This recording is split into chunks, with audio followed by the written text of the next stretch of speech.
ஒரு நாள் ரோட்டில் நடந்து கொண்டிருந்த இரண்டு இளைஞர்கள் ஒரு ஹோட்டலின் முன் வைத்திருந்த ஒரு போர்டு பார்க்கிறார்கள். அந்த போர்டில் எழுதியிருந்தது, பார்வையற்றவர்களுக்கு உணவு இலவசம்.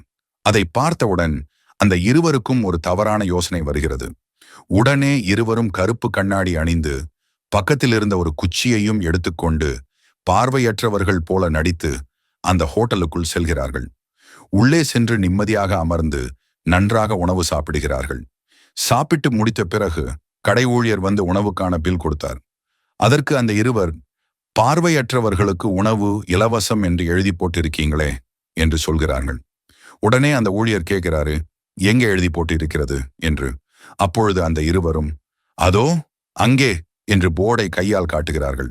அந்த நொடியில்தான் அவர்களுக்கே புரிந்து விடுகிறது, நம்மளை நாமே காட்டி கொடுத்து விட்டோம், இன்னும் தாமதமானால் அடி வாங்க வேண்டிய நிலை வரும் என்று பயந்து உடனே சாப்பிட்ட உணவுக்கான முழு பணத்தையும் கொடுத்து அங்கிருந்து அவசரமாக சென்று விடுகிறார்கள்.